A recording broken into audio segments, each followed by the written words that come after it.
opportunity. Pastor आशीष सीमा का भी मैं धन्यवाद देता हूँ इस सुंदर अवसर के लिए।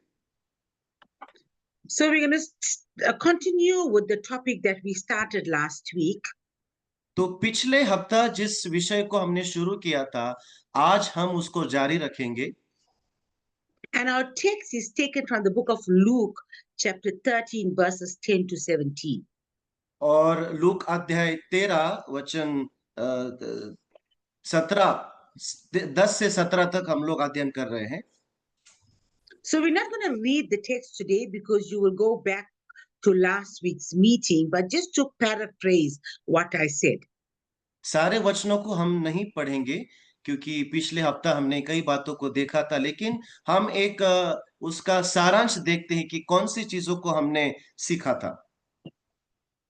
So this is a story about a woman who has been bent for 18 years.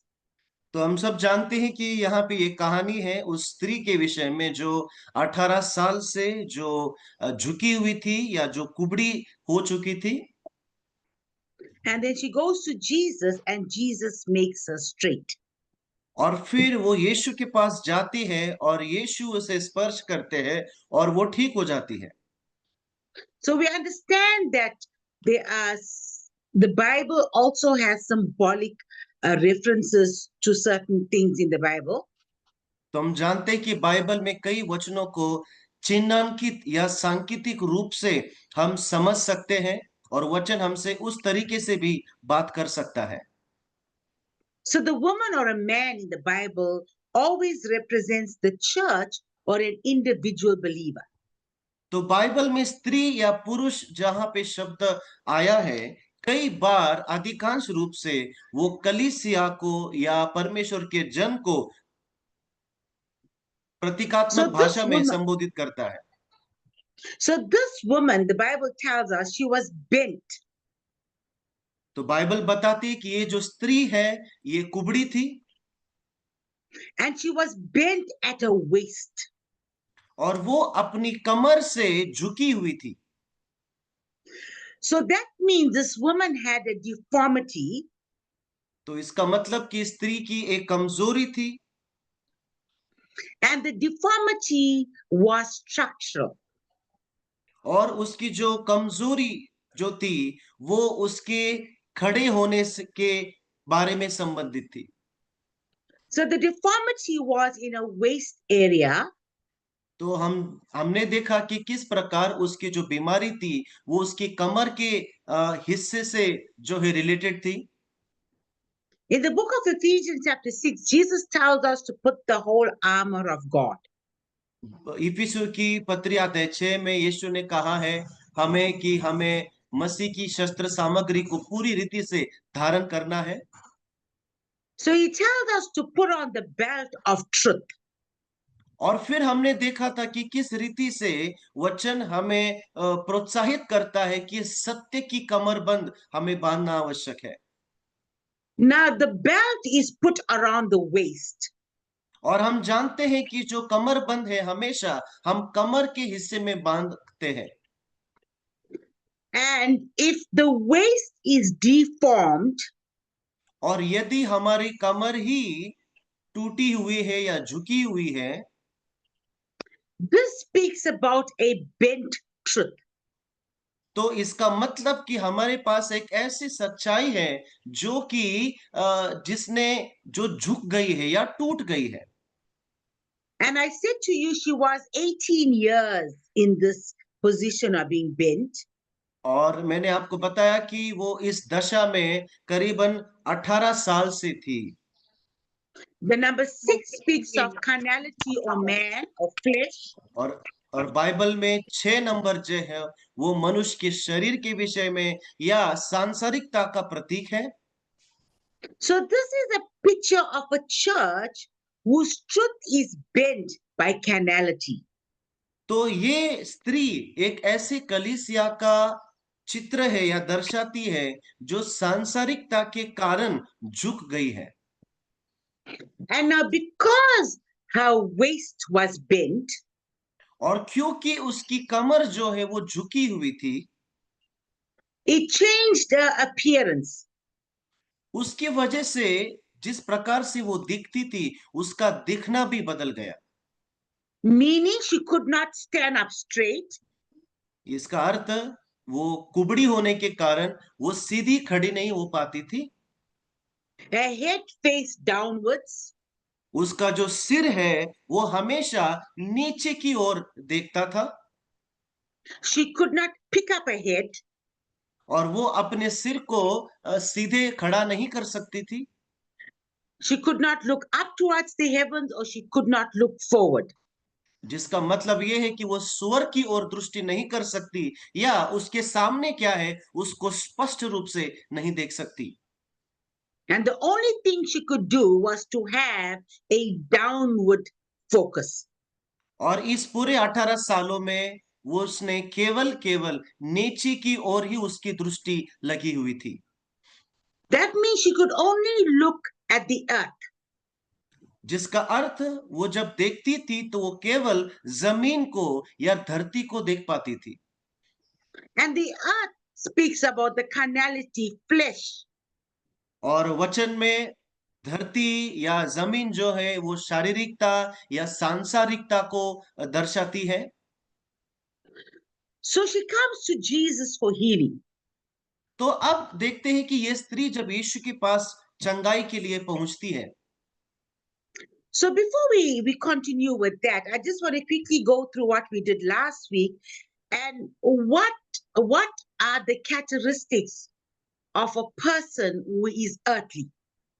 तो इससे पहले कि हम आगे बढ़े इसमें पिछले हफ्ते जो हमने शुरू किया था सीखना कि जो व्यक्ति झुका हुआ है, जो विश्वासी या कलीसिया झुकी हुई है, उसके गुण विशेष क्या-क्या होते हैं। A church or a believer that that focuses at earthly things instead of the heavenly things. एक ऐसा विश्वासी या कलीसिया जो स्वर्गीय बातों के बजाय पृथ्वी या सांसारिक बातों की तरफ जो है उनका झुकाव होता है। So let's look at her deformity. तो आइए हम जरा देखते हैं उसकी दुर्बलता या उसकी दशा की तरफ। Number one, she had an upside down mind. सबसे पहले उसके पास जो दर्शन था या उसके पास जो मन था वो उल्टा किया गया था। Meaning a head face downwards, जिसका अर्थ ये है कि उसका जो सिर है वो नीचे की ओर पूरी रीति से झुका हुआ था। meaning the head was upside down. जिसका अर्थ है कि उसका सिर उल्टा किया गया था। And an upside down mind is symbolic of having a damaged mindset.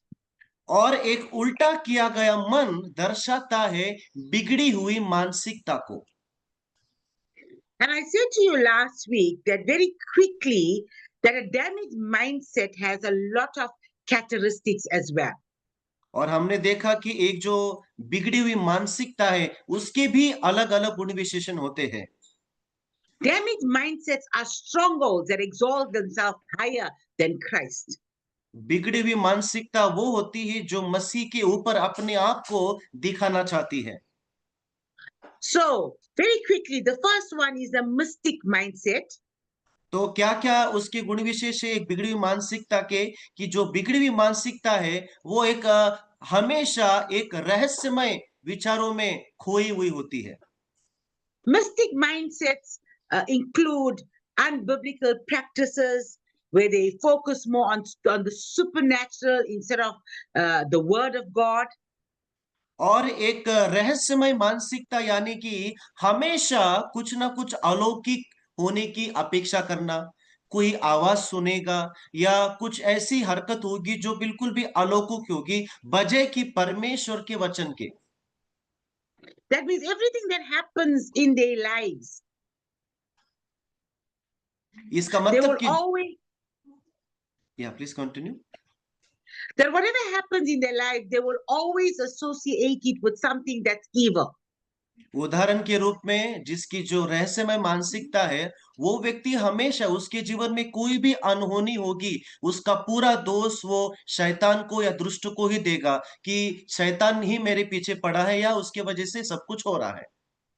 Why? Because their truth is bent. क्यों? क्योंकि उनके पास सच्चाई ना होने के कारण, या सच्चाई है लेकिन वो झुकी हुई है। When you don't understand the word of God, तो जब आप you, परमेश्वर के वचन को समझ नहीं पाते हैं, you start to look for things that will satisfy your carnal or fleshly need. तो क्या होता है कि आप जो है वचन की समझ ना होने के कारण आप ऐसी चीजों की खोज में होते जो आपके मन को अच्छी लगती है या आपकी बुद्धि को जो है पसंद आती है। Then believers always have a suspicious mindset. और ऐसे विश्वासी जो हमेशा उनके पास शक की निगाहों से दूसरों को देखते रहते हैं। They have fear. हमेशा उनके जीवन में आप भय को पाओगे। They also have a religious mindset. और उनकी एक मानसिकता हो जाती है कि वो धर्मी मानसिकता हो जाती है। They are bound by tradition and culture. और बिगड़ी हुई मानसिकता के जो विश्वासी हैं वो हमेशा संस्कृति या परंपरा के द्वारा घिरे हुए होते हैं। And thereafter, I spoke to you about the next characteristics where this woman not only has an upside down mind, but she also has upside down eyes. और हमने देखा कि ना कि केवल उसका मन उल्टा किया गया था, लेकिन उसका दर्शन भी जो है वो नीचे झुका हुआ था। Meaning her eyes is also looking downwards. जिसका अर्थ कि उसकी आंखें भी हमेशा नीचे की ओर ही देख पाती थी। She has an abnormal perception और उसके पास जो समझ है वो समझ बहुत ही असाधारण थी। that whatever she looks at in the natural, she holds on to that. तो जो भी कुछ उसको उसके शरीर में जो दिखाई देगा या शारीरिक आंखों से दिखाई देगा, उसी को वो सच समझती थी, वही उसकी अवधारणा बनती थी। So how does this abnormal church functions? तो आइए देखते कि कैसे ये जो असाधारण कलीसिया है ये कैसे कार्य करती है। Their perception is distorted by the bent truth. उनका जो विचार है, उनकी जो दृष्टि है, वो झुके हुए सत्य के आधार पर होती है। In 1 Samuel 17, Saul saw a giant, but David saw an uncircumcised Philistine. और पहले शमूएल में हमने देखा कि शाऊल ने गोलियत को एक दानव के रूप में देखा, लेकिन दाऊद ने जब गोलियत को देखा तो उसने केवल इस रूप में देखा कि ये जो है जिस एक ऐसा फलिस्तीनी है जिसका खतना नहीं हुआ है। So, what does it mean by this? तो इसका अर्थ क्या हो सकता है प्रियो? We all have a situation in front of us. तो अब हमारे सामने अलग अलग परिस्थितियां आती है। Those that are aligned to the word of God, एक जो परमेश्वर के वचन के अनुसार अपने आप को रखते हैं, will see that challenge or that crisis as a testimony that God is bringing them through. तो अपने जीवन में जो चुनौतियां या परेशानी जब आती है तो उसको वो चुनौती के रूप में देखेंगे कि ये मेरी गवाही बन सकती है और परमेश्वर इसमें से मुझे निकालेगा। But those that do not know the word of God will see that challenge or that crisis as God's punishment or failure. परंतु वे लोग जो परमेश्वर के वचन को नहीं जानते, तो अपने जीवन में जो चुनौती और जो समस्याएं हैं उनको हमेशा इस बात में देखेंगे कि प्रभु ने शाप दिया है या मेरे ऊपर न्याय आ चुका है। इन बातों को वो बार बार बोलते रहेंगे। When the 10 spies were sent to spy the land, they saw giants, but Joshua and Caleb saw it as an opportunity. जब 10 जो हेर थे इज़राइल के, जब उनको कनान में भेजा गया, जब वो गए वहां पे तो उन्होंने केवल वहां पे दानव को देखा, चुनौतियों को देखा और कहा कि हम तो यहाँ पे जा नहीं सकते। लेकिन जब यहोशू और कालेब गए तो उन्होंने देखा कि ये जो जमीन बहुत अच्छी है, सब कुछ ठीक है, हम जाकर विजय कर सकते हैं। Jesse saw David as a shepherd boy, but God saw him as a king. यीशे ने जो है दाऊद को एक चरवाहे के रूप में देखा मात्र, परंतु परमेश्वर ने दाऊद को इज़राइल के राजा के रूप में देखा। Gideon saw himself as a coward, but God saw him as a mighty man of valor. Gideon ने अपने आप को डरपोक कहा या समझा, परंतु परमेश्वर ने उसको कहा कि तू तो शूरवीर सुरमा है। So it's very important how we see things. तो इसलिए हमारा नजरिया क्या है, ये बात बहुत आवश्यक होती है प्रियो। But you can only see it if you are aligned to the accurate word of God. लेकिन आपका नजरिया तभी सही हो सकता है जब आप परमेश्वर के सटीक वचन के साथ जुड़ जाते हैं। And then thereafter, not only was her head bent, her eyes were bent, but she also had a, a upside down shoulder. और ना कि सिर्फ उसका मस्तिष्क उल्टा हुआ था, उसकी आंखें भी उल्टी दिशा में थी। और ना कि सिर्फ वो, लेकिन परंतु उसके कंधे भी जो थे वो भी झुके हुए थे, उल्टी दिशा में थे। This is very important for the church today. और आज कलीसियाओं के लिए ये भाग बहुत आवश्यक है। If you have an upside down shoulder, you cannot carry the burden of the kingdom of God. यदि आपके कंधे उल्टे किए गए हैं या झुके हुए हैं, आप कभी भी प्रभु के राज्य की जिम्मेदारियों को नहीं लेकर जा सकते। Every church has a burden to bring God's people to maturity. हर एक कलीसिया का बोझ होना चाहिए कि परमेश्वर के लोगों को परिपक्वता की ओर लेकर आए।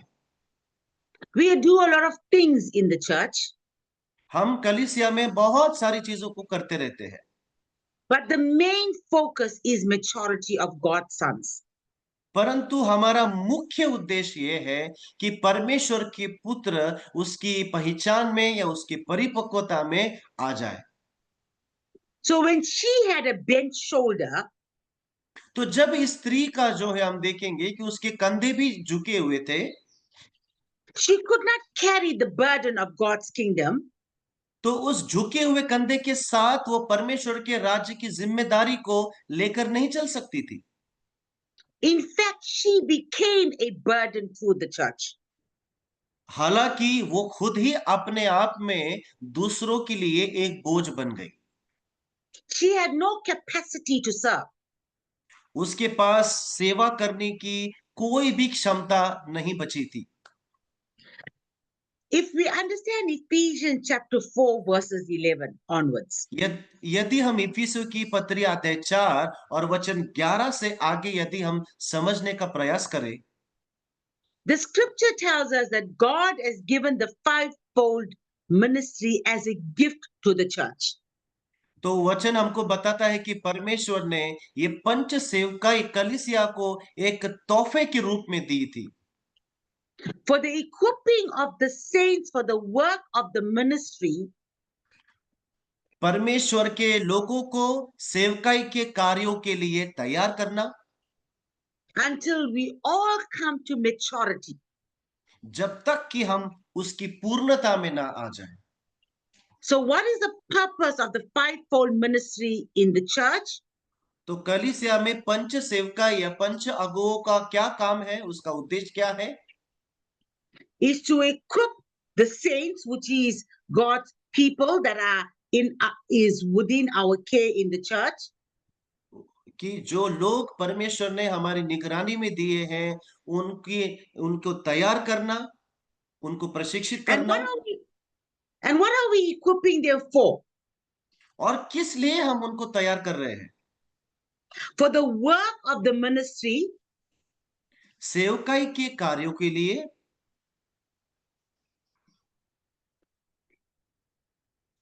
for the work of the ministry, and to build the body of Christ. सेवकाई के कार्यों के लिए उनको निपुण करने के लिए और परमेश्वर की देह को निर्माण करने के लिए।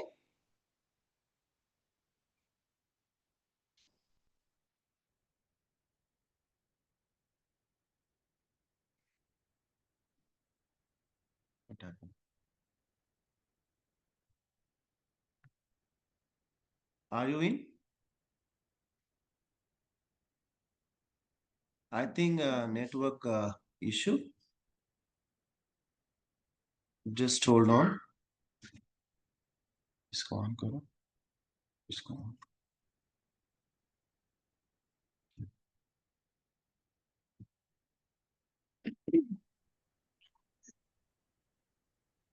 Can you hear me? Yes, yes, yeah. Okay. So it's basically Ephesians 4:11 is telling us that the purpose is to equip the saints for ministry and to build up the body of Christ, to lead believers to unity, to the full knowledge of the Son of God. तो इफिसी की पत्री अध्याय 4:11 से आगे बताता है कि पंच सेवकाई का काम है सेवकों परमेश्वर के लोगों को सेवकाई के कामों के लिए तैयार करना, मसीह की डील डोल में आने तक उनको निगरानी करना, उनको प्रशिक्षित करना, परमेश्वर की देह को निर्माण करना इत्यादि बातें, To bring them to maturity.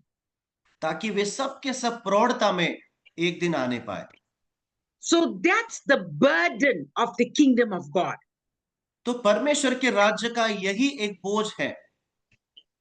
So this believer or this church, तो ये जो कलीसिया है या जो ये विश्वासी है, if they do not understand the word of God, यदि वे परमेश्वर के वचन को नहीं समझ पा रहे हैं, they themselves will require maintenance. तो उन्हें खुद ही क्या होगा, उन्हें एक मेंटेनेंस की या उनको मरम्मत की आवश्यकता वहां पे होगी. We are entering into a season of the shoulder generation. और हम एक ऐसी पीढ़ी में प्रवेश कर रहे हैं जिसका नाम है कंधों की पीढ़ी. We have passed the feet generation. अब हमने जो है पैरों की पीढ़ी को हमने अभी पास कर लिया है, By bringing the good news to the entire world, जिसका अर्थ होता है कि सारे संसार में सुसमाचार को लेकर आना. and then we now progress to a shoulder generation. और अब जो है हम उस पीढ़ी में हैं जो कि अपने कंधों के ऊपर जिम्मेदारी को लेना चाहती है, Where the ark of the covenant are carried on the shoulders of the priest. ये कंधे वही हैं जिस याजक के ऊपर जो है वाचा का संदूक रखा जाता था और वो अपने कंधों पे लेकर उसको चलता था. And we know that in the ark of the covenant there were 3 elements. और हम जानते हैं कि वाचा के संदूक में 3 चीजें थी. It was the tablets of stone which pointed to the commandments of God. और वहां पे जो है पट्टियां थी वहां पे पत्थर की जो कि परमेश्वर के आज्ञाओं को दर्शाती है. It was the golden pot of manna and it was the Aaron's rod that budded. और वहां पे जो है सोने की रोटी वहां पे जो थी उसका जो बर्तन था, और उसके बाद हारून की लाठी थी जिसको अंकुर आए हुए थे. The 10 commandments of the tablets of stone point to the Father. और जो 10 आज्ञाएं हैं जो है वो पिता की तरफ दर्शाती है. The golden pot of manna points to Christ. और वहां पे जो सोने का जो बर्तन है वो दर्शाता है यीशु मसीह को, He is the bread of life. क्योंकि वही है जो परमेश्वर की रोटी है. Aaron's rod that budded points to the Holy Spirit, that is the fruits of the Spirit. और हारून की लाठी जो कि अंकुरित हुई गई है वो दर्शाती है पवित्र आत्मा को. The tablets of the stone is the law. और जो टैबलेट्स जो है, पटिया जो है पत्थर की, वो यानी कि व्यवस्था. The golden pot of manna is the spirit-filled word. और मन्ने का जो सुवर्ण जो बर्तन था वो है आत्मा से भरा हुआ वचन. Aaron's rod that budded and brought fruit is the presence of the Holy Spirit that instructs. The Holy Spirit is the one that gives us direction, that disciplines.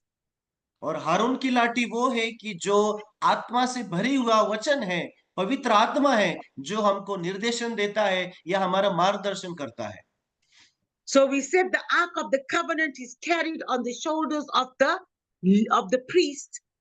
और हमने देखा कि किस रीति से पुराने नियम में वाचा का संदूक जो था याजक के कंधों के ऊपर रखकर याजक उसको लेकर चला करता था, Which speaks about the fathers, the elders, the local spiritual fathers. All these fall under the priestly ministry. और याजक शब्द आज हम कह सकते हैं कि जो आत्मिक पिता है, पासबान है, अगुवे है, जो याजक की सेवकाई की जिम्मेदारी को आगे लेकर चल रही है। So when a church has a bent truth, तो आइए देखते हैं कि जब एक कलीसिया के पास झुका हुआ सत्य होता है, she doesn't have the ability to bring those that God has given her, to bring them into maturity and the purpose of what God intended for that believer. तो क्योंकि उसके पास झुका हुआ सत्य है, उसमें वो क्षमता नहीं होती है कि उन विश्वासियों को परमेश्वर की दी गई क्षमता के पूर्णत्व में उसको आगे बढ़ा सके। Why? Because the shoulders are bent. क्यों? क्योंकि उसके जो शोल्डर्स है, कंधे हैं, वो झुके हुए हैं। And when the shoulders get bent, there is no burden for the accuracy of building God's church line upon line and precept upon precept. और जब किसी विश्वासी के या कलीसिया के कंधे झुक जाते हैं, फिर उसके पास वो बोझ नहीं होता है कि मैं परमेश्वर के वचन से सटीक बातों को मैं निर्माण करूं। So the lack of maturity in the church तो कलीसिया में परिपक्वता की जो कमी है, will bring us into the next characteristics of this bent woman. और वो हमें इस झुकी हुई कुबड़ी स्त्री के अगले गुण विशेष की ओर लेकर जाती है। Because she is bent over, क्योंकि वो आगे की ओर या नीचे की ओर झुकी हुई है, her head is at the level of her ankles. तो उसका जो सिर है वो उसकी घुटने या पैर की तरफ उस बराबर में आ रहा है। So if she has to go into a river, तो मान लीजिए कि यदि उसे उस नदी में अगर उसे प्रवेश करना है, she could easily drown at ankle deep water. तो उसकी तकनी तक के पानी में वो बहुत आसानी से बह के चली जा सकती है। So now we have to understand something deeper today. तो आज हमें थोड़ा और कुछ गहरा समझने की आवश्यकता है। So her head is at the level of her ankles. तो हमने देखा कि उसका सिर उसके तकनों तक के उस स्तर में है। So we know when we see anyone that is drowning, तो हम देखते हैं कि अगर हम किसी को डूबता हुआ किसी को हम लोग अगर देख रहे हैं, as long as they keep their head above the water, जब तक कि उसका सिर पानी के स्तर के ऊपर है, they are able to stay alive. तब तक वे जीवित हैं। But the moment the head goes underneath the water, लेकिन जिस क्षण उस व्यक्ति का सिर पानी में डूब जाता है, they begin to swallow the water or take in the तो water. पानी उनके मुंह के बल अंदर प्रवेश करता है, So they drown. और फिर वो धीरे धीरे डूबते जाते हैं। So this church or believer now अब ये जो कलीसिया या विश्वासी जो है, easily drowns in ankle depth water. तो इस प्रकार की कलीसिया या विश्वासी बड़ी आसानी से अपने तकनों तक के पानी में डूब जाते हैं। That means she cannot move from depths, from levels to levels of the word of God. इसका मतलब कि वो परमेश्वर के वचन के अलग अलग स्तरों में आगे नहीं बढ़ पाते। Remember the book of Ezekiel, that speaks about the different levels of of of you being in the water. तो यिजकेल की किताब में उसने विश्लेषित किया है कि किस रीति से पानी के भी अलग अलग स्तर होते हैं। It speaks about ankle deep water, और उसमें लिखा है तकनों तक पानी, knee deep water, घुटनों तक पानी, ankle deep water, उसके बाद उसके कमर तक पानी, and waters to swim in. और एक पानी उस स्तर में जिसमें आप अब बह सकते हैं या But तैर this सकते हैं। woman is stuck at ankle deep water, लेकिन ध्यान दीजिए, ये स्त्री अपने उस पैरों के स्तर के पानी में या तकनों तक के पानी में ही वहीं पे फंस गई है। this is a picture of a church which is unable to handle deep truths. ये एक ऐसी कलीसिया को दर्शाता है जो परमेश्वर के राज्य के गहरी बातों को नहीं समझ पाती। So all we feed is just milk to our believers, तो क्या होता है फिर ऐसी परिस्थिति में? हमें अपने विश्वासियों को सिर्फ दूध ही देना पड़ता है। and we know the stages of a newborn baby. और वचन में हम जानते हैं कि एक नए जन्मे हुए बालक की क्या क्या दशाएं होती हैं। A newborn baby will have formula, और सबसे पहले हम देखेंगे कि जो नया जन्मा हुआ जो बालक है उसे फॉर्मूला देते हैं। but you have to continuously feed this baby.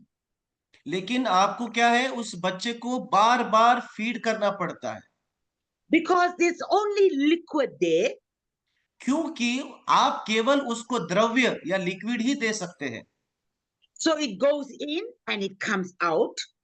तो जब आप उसको दूध पिलाते हैं, वो दूध उसके शरीर में जाता है, परंतु बहुत जल्दी वो बाहर भी आ जाता है। And then as this baby continues to grow, और जब ये बच्चा जो छोटा है वो थोड़ा सा और बढ़ने लगता है, certain solid foods will be introduced to the baby, like cereals. और उसके बाद फिर जो है आप थोड़ा सा जो है पदार्थ जो है उसको खिलाने लगते हो, जैसे कि सीरियल्स होता है। Then eventually the baby is weaned off the milk, और उसके बाद आप देखोगे कि अब बच्चा जो है वो दूध पीना थोड़ा बंद करता है, and then semi-solid food is given to the baby, like bread and rice. और उसके बाद फिर आप उसको थोड़ा थोड़ा जो है पदार्थ खाने के लिए देते हो, जैसे कि ब्रेड है और जैसे कि चावल है। And then eventually the baby is introduced to solid food like meat and strong things that the baby can chew onto. और उसके बाद जो है कुछ समय के बाद आप उस बच्चे को जो है आप मांस खाने को देते हैं, ताकि अब वो चबा सकता है। If that child continue to stay on milk only, that ये child will eventually suffer from malnutrition. यदि उस बच्चे को आप केवल दूध ही पिलाते जाएंगे तो कुछ समय के पश्चात उसको माल न्यूट्रिशन या कुपोषण हो सकता है। So how does it affect a believer or a church spiritually? तो एक विश्वासी की जीवन में ये चीज कैसे प्रभावित होती है? This church focus on elementary teachings, तो ये कलीसिया केवल प्राथमिक शिक्षाओं पे ही ध्यान देती है, but Paul tells us to put away the elementary teaching and to move on to maturity. परंतु पौलुस कहते कि अब प्राथमिक शिक्षा को छोड़ दो और अब आप आगे की ओर बढ़ो। So there must come a time in every church तो हर एक कलीसिया में ये समय आना आवश्यक है that strong meat has to be given. कि अब समय आ चुका है कि हम कलीसियाओं में उस मजबूत भोजन को, उस मांस को लोगों तक पहुंचाए, Because the equipping of the saints is for the work of the ministry.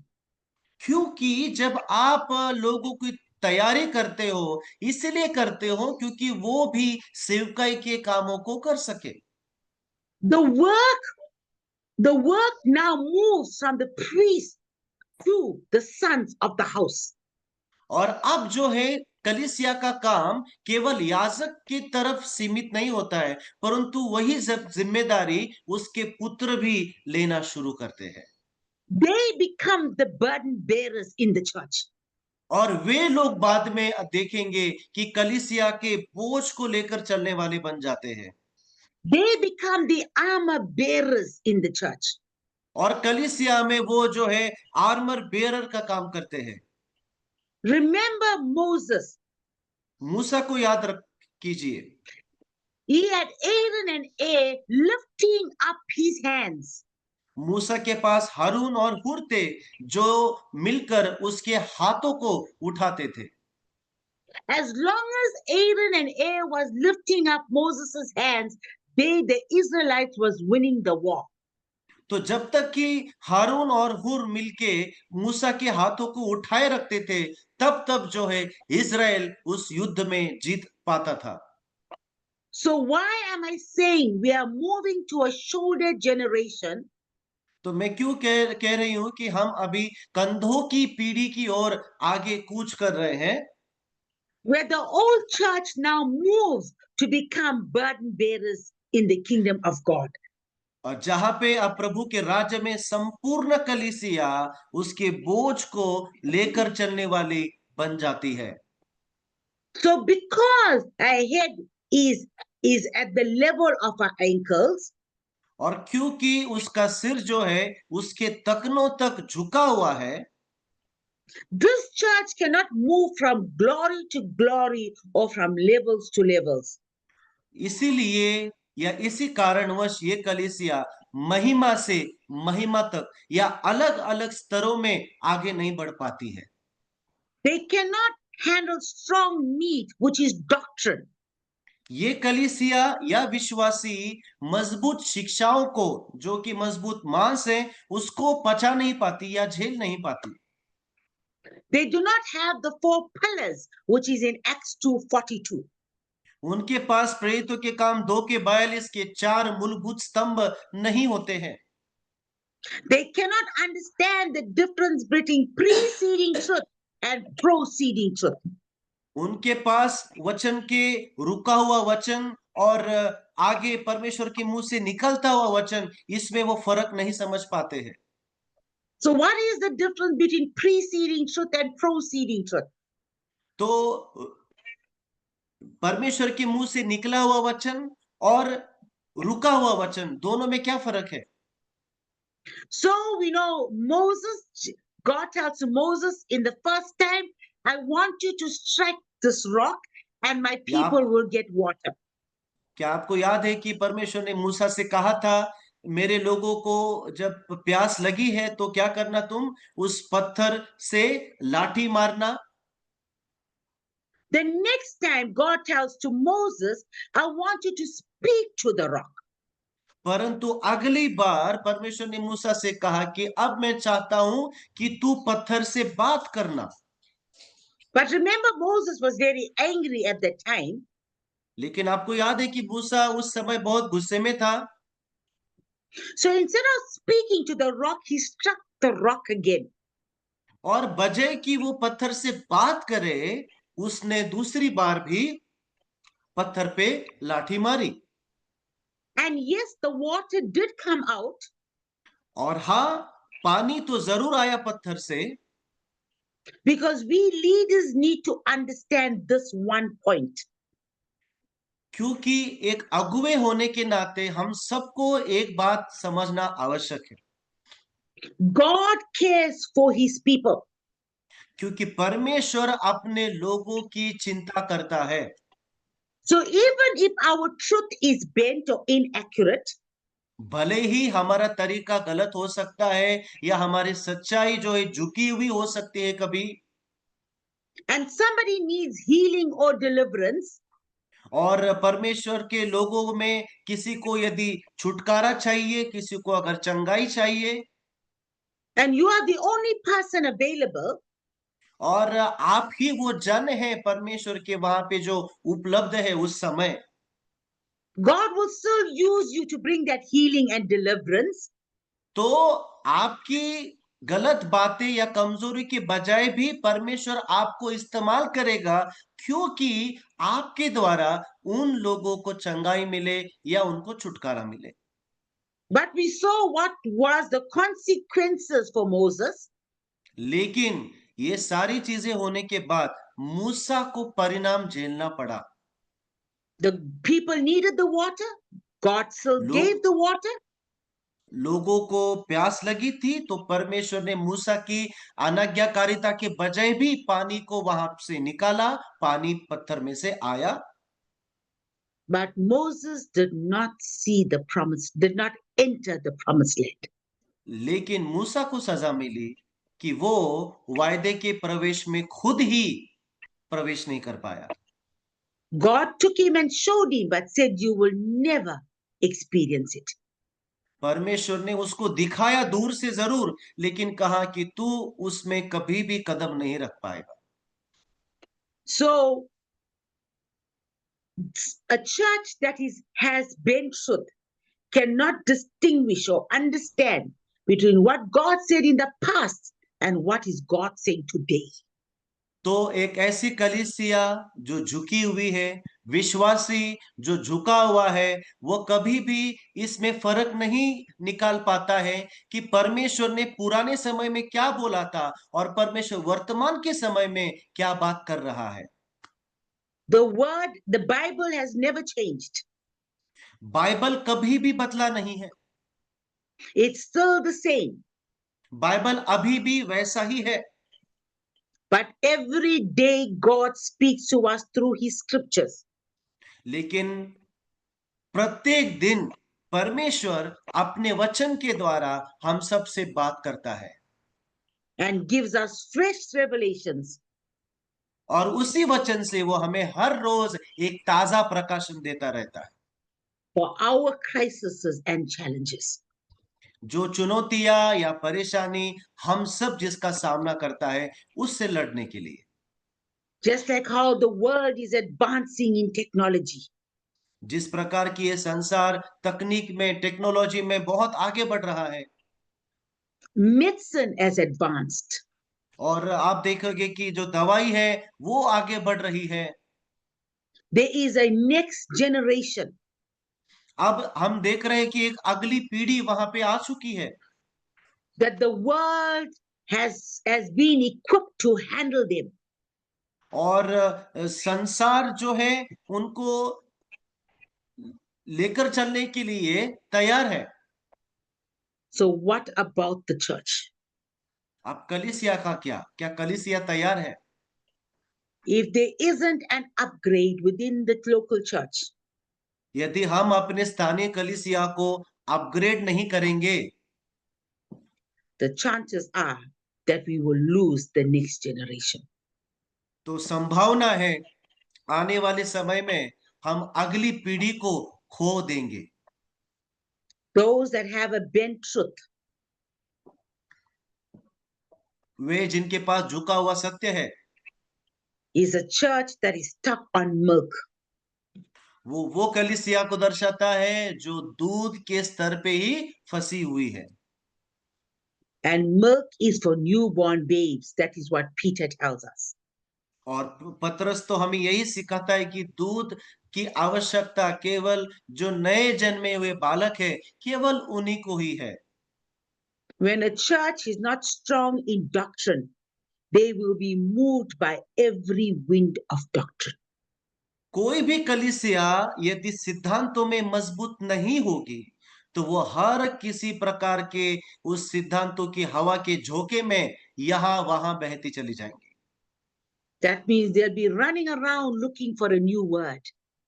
तो वो हमेशा दौड़ते रहेंगे कि हमें नया वचन चाहिए, हमें नया वचन चाहिए, Looking around for new prophecy, new revelation. और हमेशा भागते रहेंगे कि कोई नया प्रकाशन मिल जाए, कोई हमारे लिए भविष्यवाणी कर दे। Everything that's on social media, they will be running after. तो जो भी सोशल मीडिया पे किसी के भी संदेश को अगर सुनेंगे, उसी के पीछे वो हवा की तरह भागते जाएंगे। Why? The truth is bent. क्यों? क्योंकि उनकी सच्चाई झुकी हुई है। There is no stability. उनके सिद्धांतों में कोई स्थिरता नहीं है। The next characteristics of this deformed church. एक बिगड़ी हुई या झुकी हुई कलीसिया का अगला जो कैरेक्टरिस्टिक या अगला जो गुण विशेष है, Now remember, this woman is bent. आप कल्पना कीजिए, याद कीजिए कि ये स्त्री जो झुकी हुई है, Her head is at her ankle, touches her ankle. और उसका जो सिर है वो उसके तखनों तक झुका हुआ है। So that means she cannot sit at a table. इसका मतलब वो मेज पर बैठ नहीं सकती। So everyone can sit at a table and eat, तो हर एक व्यक्ति मेज पर बैठ सकता है और खाना खा सकता है आराम से, but she has to sit and eat in isolation. लेकिन ये स्त्री को खाना खाने के लिए कहीं अलग जाके बैठना पड़ता है। So we can be isolated because of our deformity of God's word. हमें परमेश्वर के वचन की जो उससे हम रहित हो सकते हैं, हम अलग हो सकते हैं, क्योंकि हम कमजोर हैं और प्रभु का वचन हमारे पास नहीं है। She could not sit and face someone face to face. वो कभी भी किसी के आमने सामने बैठ नहीं सकती, वो किसी के भी चेहरे को नहीं देख सकती। She was most comfortable eating from the floor. तो उसे वो सहज थी कि वो जमीन से वो खाने को खाए। So that means the food that she was eating was of the earth and not of the heavens. इसका मतलब कि वो जो खाना जो खा रही थी वो स्वर्ग का नहीं था, वो पृथ्वी का था। The word that we receive to build us up comes from the throne of God. और जिस वचन को हम स्वीकार करते हैं वो दुनिया से नहीं परंतु परमेश्वर के सिंहासन से हमारे पास आता है। It does not come from the earth. वो दुनिया से नहीं आता। Because why? Our position is of the heavenlies. क्योंकि हमारी जो स्थिति है वो स्वर्ग की है। We are seated in Christ in heavenly places at the right hand of the Father. हम पिता के दाहिने हाथ में स्वर्गीय स्थानों में बैठे हुए हैं। It is our feet that touches the earth or the ground. और ये हमारे पैर हैं जो पृथ्वी के ऊपर बसे हुए हैं या हम स्पर्श कर रहे हैं। But our position is of the heavenlies. लेकिन हमारा स्थान या स्थिति स्वर्ग की है। So if we are seated in heavenly places तो यदि हम स्वर्गीय स्थानों में बिठाए गए हैं and our feet touches the ground or the earth, और हमारे जो पैर हैं वो पृथ्वी की ओर छू रहे हैं, it means everything that is underneath our feet, we have dominion over it. इसका मतलब हमारे पैर के नीचे जो भी कुछ है उन सब के ऊपर हम अधिकार रखते हैं। आमीन। But her deformity made her to eat of the earth, which is carnality, humanism, fleshly. परंतु उसकी कमजोरी की वजह से जो भी कुछ वो खाती थी वो पृथ्वी का ही होता था, क्योंकि वो शारीरिकता, सांसारिकता और उसकी कमजोरी के कारण। Where does our blueprint come from? हमारा जो नक्शा है वो कहां से आता है? It comes from the heavens. हमारा मानचित्र जो है वो स्वर्ग की ओर से आता है। Remember God in the Garden of Eden? अदन की वाटिका में याद है आपको जब परमेश्वर आता था? He will come and meet with Adam every day. और बाइबल कहती कि वो हर दिन आदम के साथ आकर मिलता था। And in those meetings, God will put the blueprint of heaven into Adam to build on earth.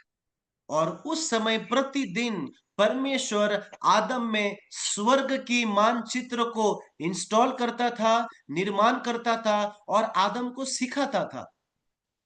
But this woman, this church, लेकिन ये जो कलीसिया है is so earthly वो इतनी सांसारिक हो चुकी है that she cannot sit at a table where the word of God is dispensed.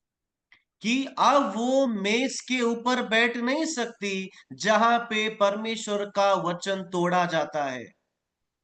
She cannot have fellowship with people of the same mind. और वो अपने एक जैसे ही मन के अनुसार चलने वाले लोगों के साथ वो संगति नहीं कर सकती।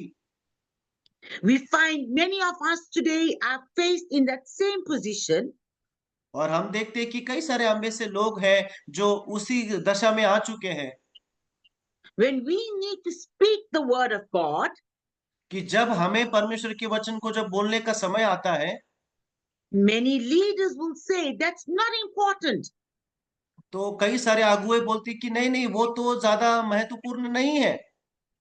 Come, let's have a meeting where we can have a meal together and just sit and talk about social things. और हम अगुए मिलके कहते कि वचन की बात मत करो, आओ हम लोग साथ में बैठ के बिरयानी खाते हैं और हम कुछ सामाजिक बातों की चर्चा करते हैं। But when you have been straightened by the Lord, लेकिन यदि आप परमेश्वर के द्वारा सीधे कहे गए इंसान हैं, when your head is straight on your shoulder, जब आपका जो सिर है वो सीधा है, आपके कंधे भी सीधे हैं, your perception has changed, आपका जो देखने का नजरिया है, सोचने का तरीका है, वो बदल चुका है। you only have one desire. आपके पास केवल एक ही इच्छा है।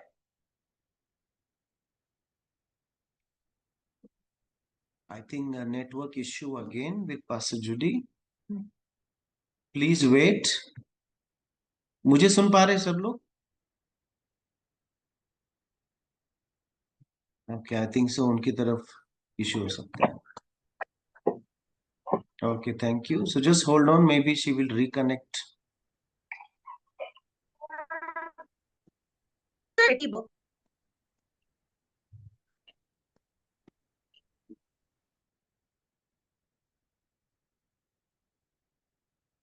Hmm?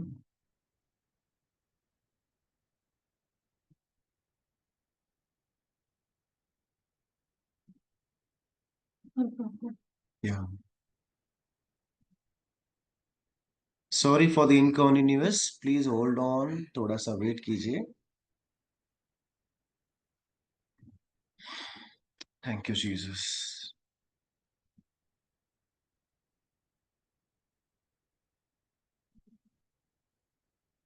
अद्भुत वचन बाय द वे, बहुत ही डीप, बहुत गहरा।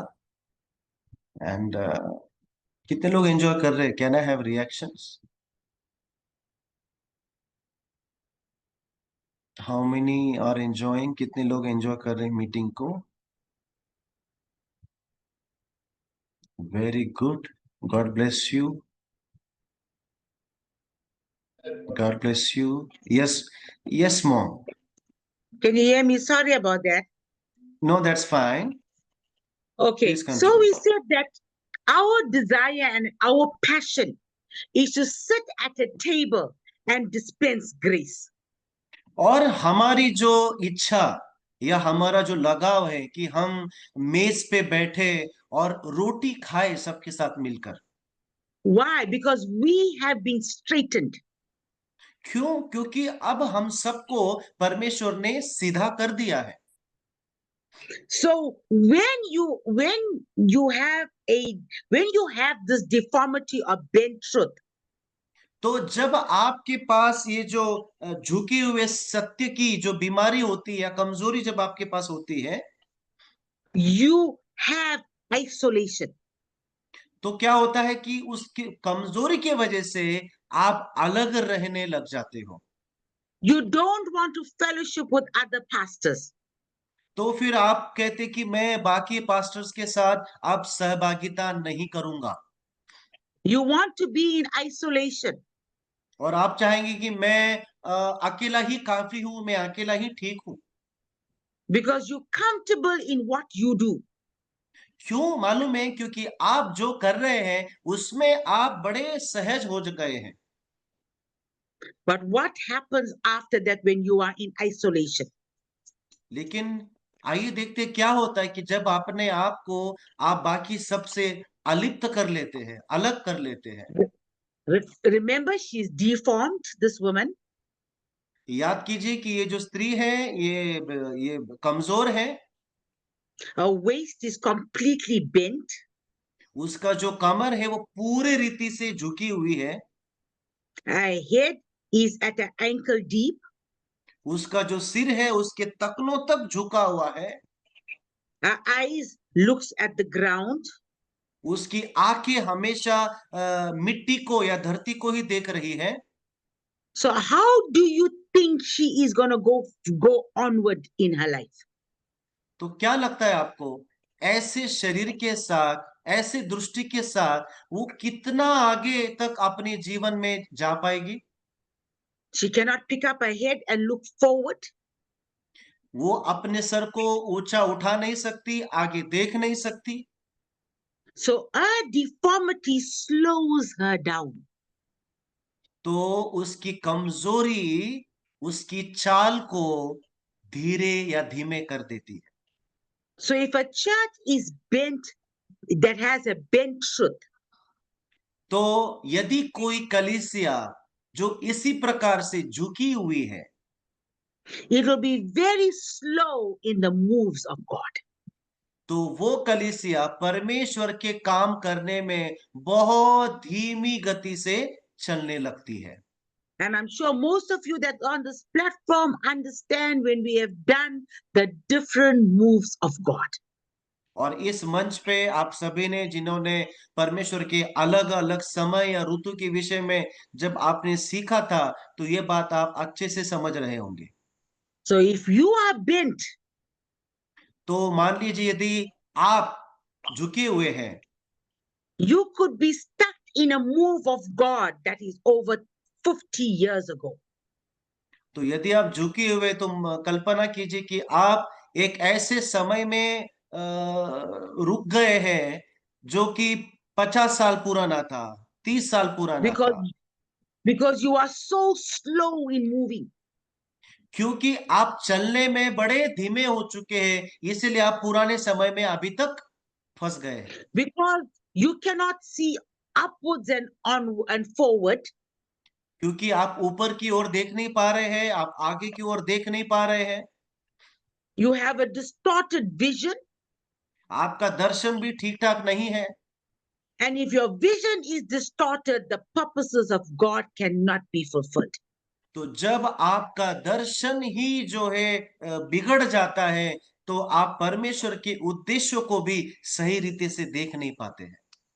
Now remember again in the wilderness, फिर से आप याद कीजिए मरुस्थल में क्या हुआ था, every time the cloud moved, कि जब जब उस महिमा के बादल आगे बढ़ते थे, the Israelites had to move. नियम ये था कि जब बादल आगे बढ़ेगा, इजरायलियों को भी उस बादल के साथ आगे बढ़ना अनिवार्य था। If they did not move, they would not get the manna. तो यदि वो बादल के साथ आगे नहीं बढ़ पा रहे हैं, तो उन्हें मन्ना बिल्कुल भी नहीं मिलता था। They could not say, I'm tired or I'm sick, I cannot move. तो ये वो उस समय वो ये नहीं कह सकते थे, मैं तो थक गया हूं, अब मैं चल नहीं पा रहा हूं, मेरे से नहीं होगा।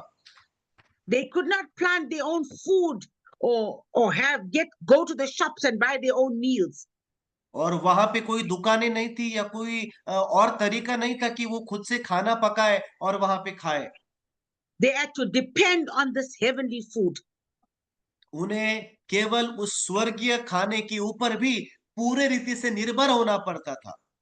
So likewise, when our truth is bent, तो उसी प्रकार मेरे प्रियो, जब हमारा सत्य ही झुका हुआ होता है, you will be overtaken in this generation.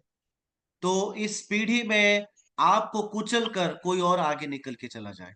That's why the Bible says the first shall be last and the last shall be first. और इसी दृष्टिकोण में बाइबल कहती है कि जो पहले है वो आखिरी होंगे, और जो आखिरी है वो पहले होंगे।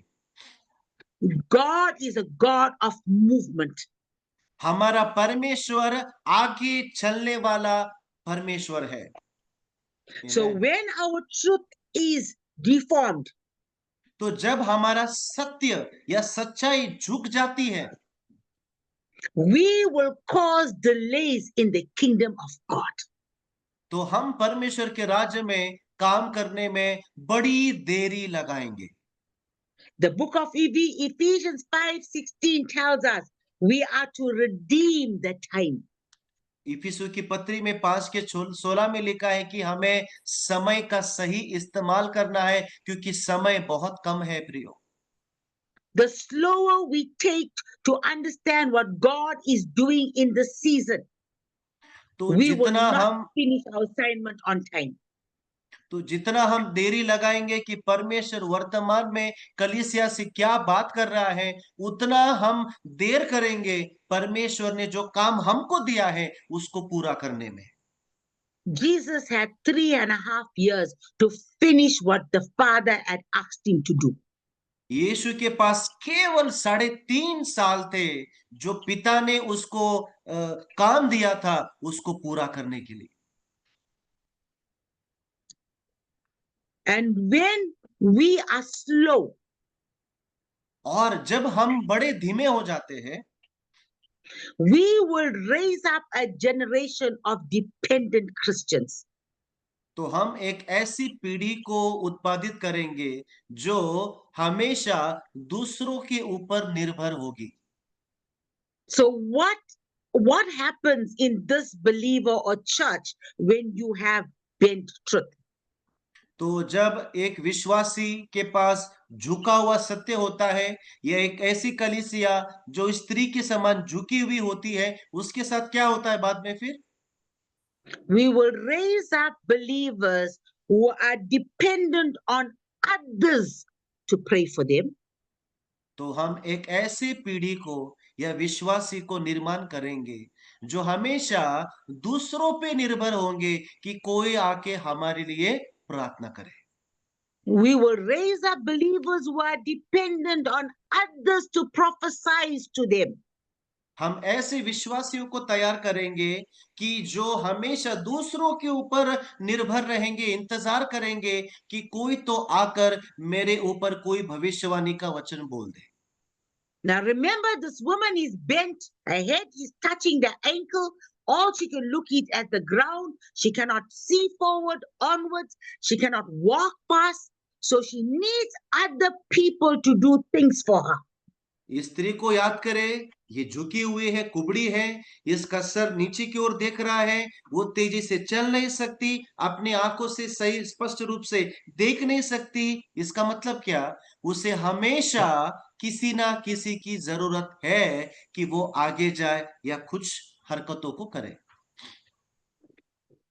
This may seem a bit hard today, आज ये बड़ा कठिन हो रहा होगा हम सबको सुनने के लिए, but we have a responsibility. लेकिन मेरे प्रियो, हम सबको परमेश्वर ने जिम्मेदारी दी है। The people that we lead, उन लोगों की जिनको हम लोग चला रहे हैं, जिनकी the पासबानी कर रहे हैं, the people that God has given to us, not us, not we have not got them.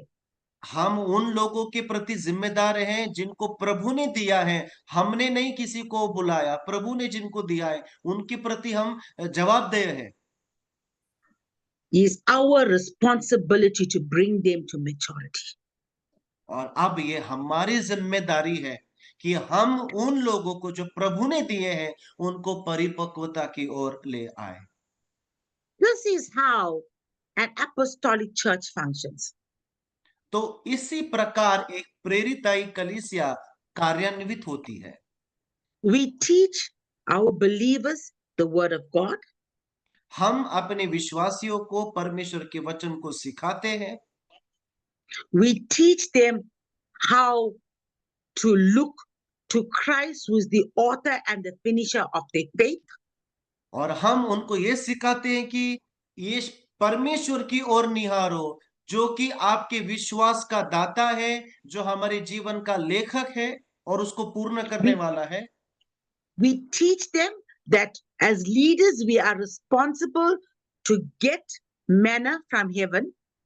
और हम इस बात को सिखाना चाहिए कि एक अगुवे होने के नाते हम जिम्मेदार हैं कि हम स्वर्ग से उस मन्ने को प्राप्त करें, to feed them so that they can become strong spiritually.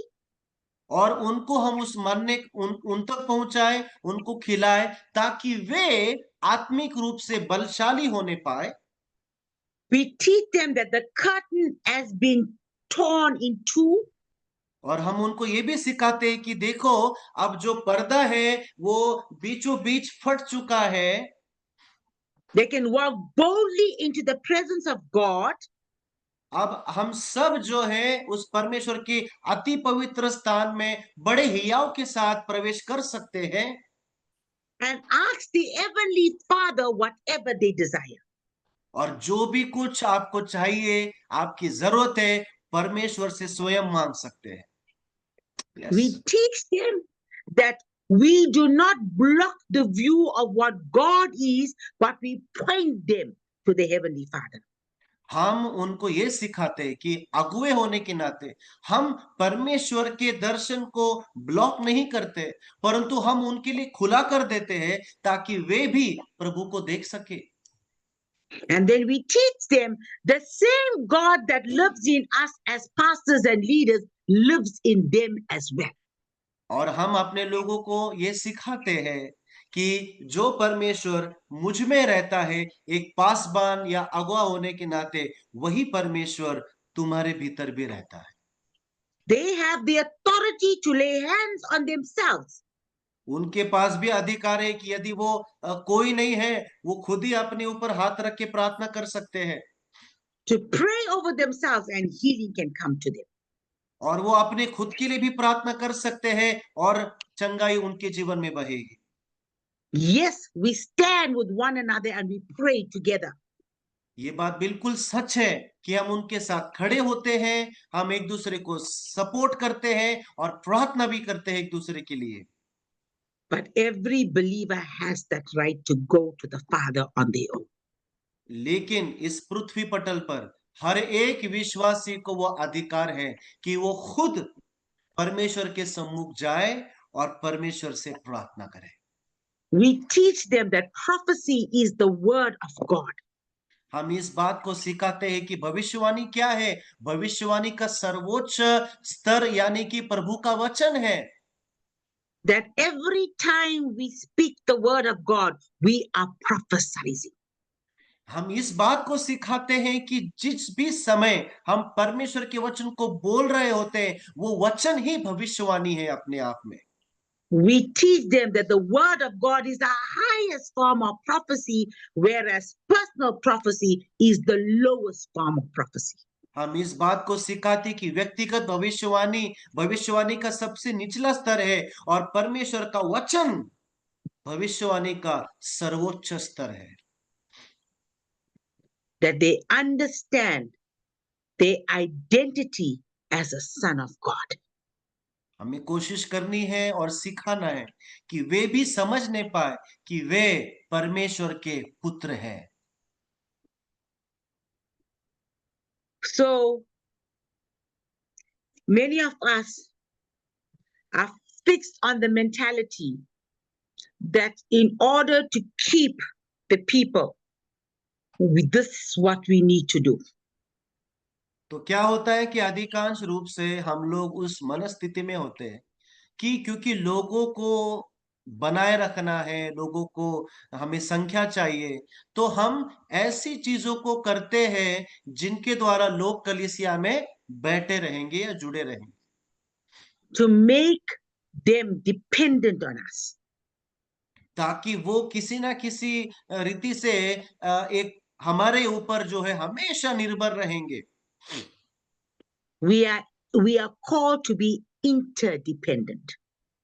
परंतु हमें बाइबल में परस्पर, क्या वर्ड है, इंटरडिपेंडेंट, परस्पर लंबी होने के लिए बुलाया है, यानी कि एक दूसरे के ऊपर निर्भर होने के लिए। We all the need word, each other. हम सबको एक दूसरे की जरूरत है। No person is alone, कोई भी व्यक्ति प्रभु के राज्य में अकेला नहीं है, but together we put our hands to the plow, लेकिन हम सब एक साथ मिलकर उस हल के ऊपर अपने हाथ को रखते हैं। advancing the kingdom of God, हम सब एक साथ मिलकर प्रभु के राज्य को विस्तार करते हैं, bringing our unique gifts and talents into the kingdom, हम सब अपने अलग अलग विशेष उस कौशल्यों को और वरदानों को एक साथ हम लेकर आते हैं, to do the work of the kingdom. ताकि हम सब मिलके प्रभु के राज्य को या प्रभु के कार्य को पूरा कर सके। There's still a lot more characteristics of the spent woman, इस झुकी हुई स्त्री के और भी कई सारे गुण विशेष हैं that cannot be completed today, and I don't want to rush it. और आज उसको पूरा करना संभव नहीं है, और मैं नहीं चाहती कि मैं बस आगे की ओर भागती जाऊं। So we'd have to continue again. तो हम इस श्रृंखला को और कंटिन्यू करेंगे, आगे जारी रखेंगे। But I want you to understand today लेकिन मैं चाहती हूं कि आप सब लोग इस बात को समझे आज, that as these characteristics are revealed, कि जैसे हम इस स्त्री के अलग अलग गुण विशेषों को हम लोग हमारे सामने प्रकट होते जा रहे हैं, it can become very offensive. तो ये सुनना या सीखना कई बार हमारे लिए बड़ा दुखदाई हो सकता है या चोट पहुंचा सकता है। But we know why we gather here weekly on this platform, लेकिन हम लोग जानते हैं, हम लोग जो इस प्लेटफॉर्म पे, इस मंच पे हर हफ्ता जुड़ते हैं, so that we could be straightened, और जुड़ने का उद्देश्य यही है कि यदि हम में से कोई झुका हुआ है, हम सीधे किए जाए। आमेन। so that we can do the work that God has asked us to do, ताकि हम सब लोग मिलके उस काम को कर सके जो प्रभु ने बोला है करने के लिए। because remember, we can do the work, क्योंकि आपको याद है कि हम काम तो कर सकते हैं, but we can also be like the ones that went to Jesus पर लेकिन हम शायद उस व्यक्ति के समान हो जो यीशु के पास गया and said that I have prophesied in your name, और कहा कि प्रभु, मैंने तेरे नाम से भविष्यवाणी की है, I have casted out demons, मैंने दुष्ट आत्माओं को भगाया है, I have had many church meetings, मैंने कई सारे कलीसिया में प्रचार किया है, मीटिंग्स की है, many sons followed me, और बहुत सारे मेरे आत्मिक पुत्र हैं, बहुत लोग मुझे फॉलो करते हैं। and then he can turn around and say, और यीशु पलट के कहेगा, I do not know you. मैं तुझे नहीं जानता, Depart from me now. अब मुझसे दूर चला जा। You know what the word no means there? वहां पे पता है आपको, जो मैं तुझे नहीं जानता, वो जानना शब्द क्या है मालूम है मूल भाषा में?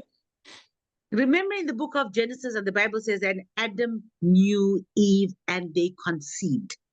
ये वही शब्द है जो उत्पत्ति में इस्तेमाल किया था परमेश्वर ने, और लिखा था कि जब आदम ने हव्वा को जाना। So the word knew or know is a sexual word. तो जो शब्द है जानना, ये एक सेक्सुअल वर्ड है बाइबल की भाषा में, It means to be intimate. जिसका अर्थ होता है घनिष्ठ होना, एक होना। It means to be in union. इसका अर्थ है कि एकता में आ जाना। You can only be intimate with your spouse. और आप केवल आप अपने ही जो जीवन साथी है उसके साथ आप घनिष्ठ हो सकते हैं। So, do you know what Jesus was saying there? तो आपको पता है कि यीशु क्या कह रहा था वहां पे उस आदमी को? He says, You and I was not intimate.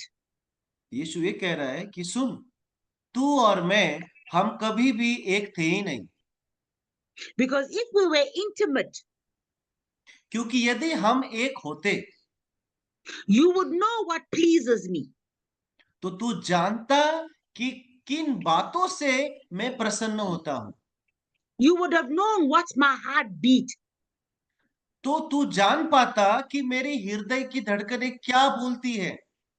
You would have known what my purpose is. तो तू जान पाता कि मेरा असली उद्देश्य क्या था।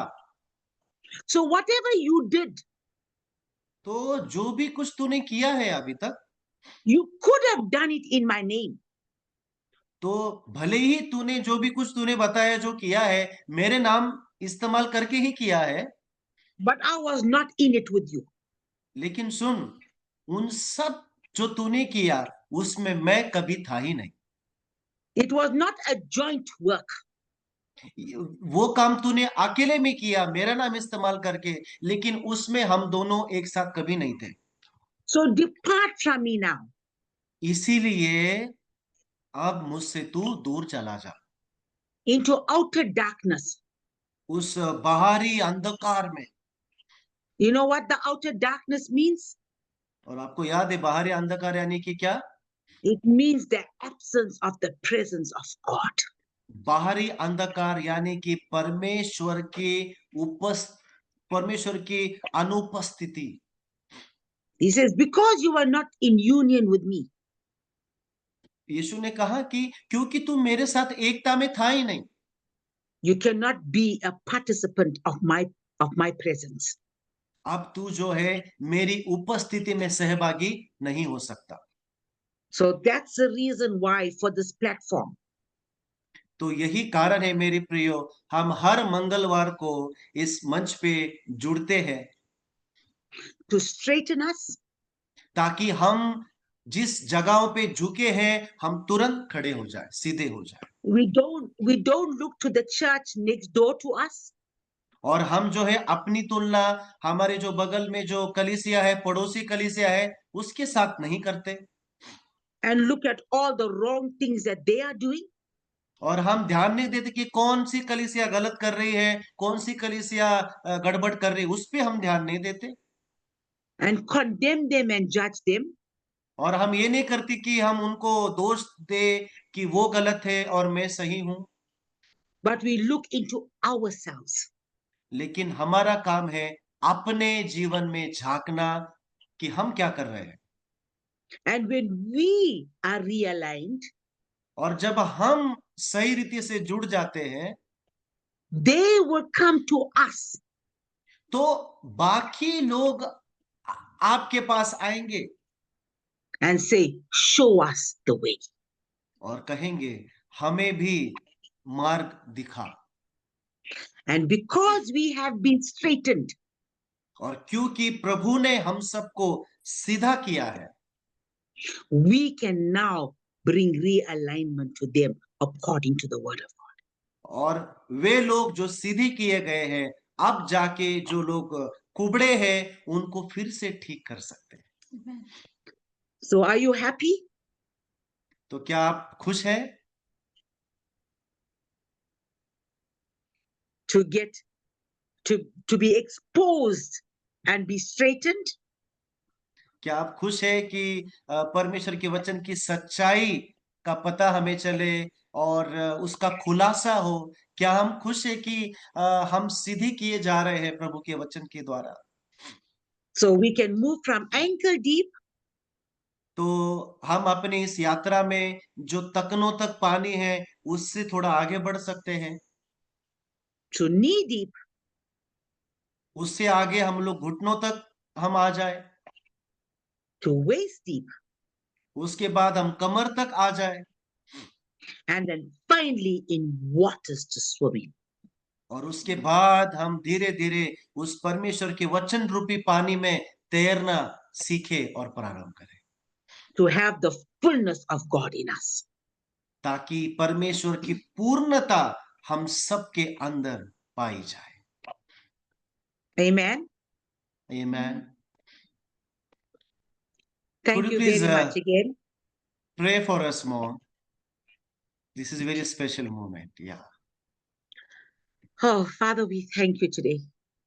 परमेश्वर आज हम We thank धन्यवाद देते हैं for your love and your mercy and your grace. आपका प्रेम, आपका अनुग्रह, आपकी कृपा के लिए धन्यवाद देते हैं प्रभु। Thank you for your wisdom today, Lord. आपकी बुद्धि के लिए हम धन्यवाद देते हैं प्रभु। Even though this was an online meeting, भले ही आज की सभा ये ऑनलाइन सभा थी, but there was such a manifest presence of you today, dear Lord. लेकिन आज हमने आपके उस प्रदर्शित होने वाली उपस्थिति को अनुभव किया है पिता। I could experience and feel the oneness on this platform. आज मैंने इस प्लेटफॉर्म पे एक एकता को देखा है और उसका अनुभव किया है। Spiritually, I could see hearts crying within them. और आत्मिक रूप से हम देख पा रहे हैं कि कई हृदय अपने अंदर रो रहे हैं। Even though I could not see the faces, भले ही मैं उन चेहरों को नहीं देख पा रही हूँ, but I sense they desire within themselves to want more and more of what you want of them. परंतु मैं इस बात से निश्चित हूं कि सबके अंदर वो इच्छा जाग चुके हैं कि वो और अधिक रूप में परमेश्वर के उद्देश्यों को समझे और उसका पूरा करें। I believe today, Lord, you have started something supernaturally in each one that is on this platform today. मैं विश्वास करती हूँ परमेश्वर पिता की इस मंच पे जो भी आज जुड़े हैं सबके जीवन में आपने कुछ नया करने का प्रारंभ किया है। Hallelujah. The straightening is already taking place. और हम सबके जीवन में वो सीधा करने की प्रक्रिया पहले से ही शुरू हो चुकी है प्रभु। It's not external, but it's internal straightening. ये सीधा करना कोई बाहरी रूप से नहीं है, लेकिन हमारी अंदरूनी झुकाव के प्रति है, Where there's a heart to heart and a mind to mind. जहां पे मन से मन जुड़ता है और हृदय से हृदय जुड़ पाता है, Where there's a weeping in their hearts today. जहां पे अब हृदयों में रोने की आवाज सुनाई दे रही, To be intimate with you in the building process. ताकि इस निर्माण करने की प्रक्रिया में हम आपके साथ घनिष्ठ होने पाए प्रभु।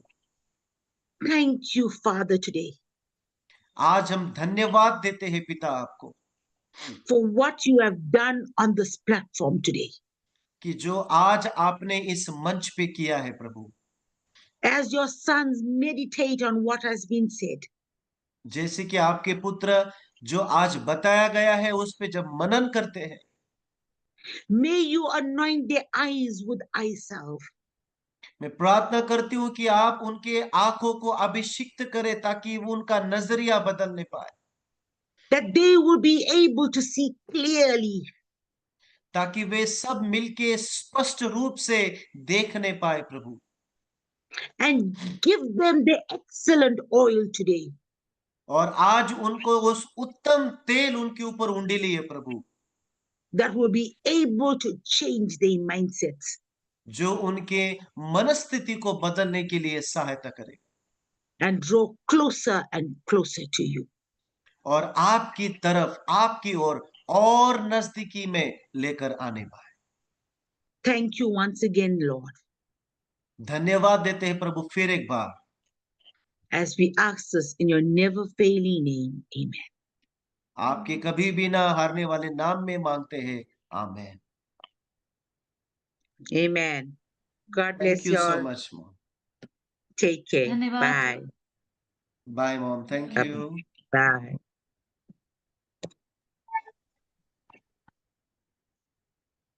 जय